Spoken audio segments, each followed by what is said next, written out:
现在的社区关怀据点不只是办活动，也是找健康的好地方。中嘉宽屏结合私立医院的健康促进课程，希望大家在媒体发达、资讯爆炸的时代，一定要知道如何分辨讯息的真假。尤其若牵涉到医疗消息，更是得小心，不要任意转发。况且眼见不一定为凭，有图也不一定有真相。所以讲师特别介绍8大查核步骤和5大查证平台，呼吁大家都扫描下载，一定要查证。第一个是那个赖讯息查证，麦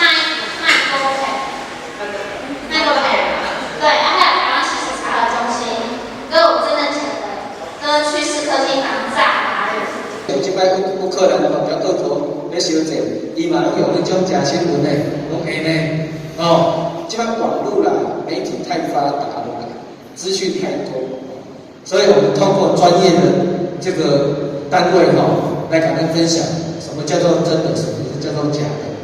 为让大家不要被媒体牵着鼻子走，有多元思考和主动探究批判的能力。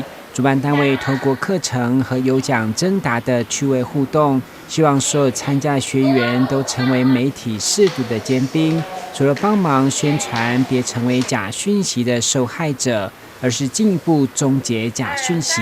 会中大家都相当踊跃，收获满满。消息一定是你自己要确认过，而且还叫我们有些讯息有赖可以让我们去证实这个消息的好与坏。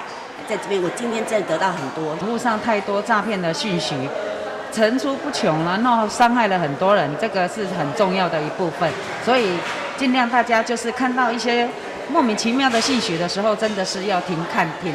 现在的媒体有足侪伫这个网络顶悬拢你看会到，就是讲伫赖内底也好，伫信息内底也好，拢会传一寡无应该传的物件，这会造成着一般的民众误解到这个事实的正面的功能。今仔日真幸运嘛真欢喜，会当安尼邀请到咱中嘉电视台来甲咱做到这个正面的报道。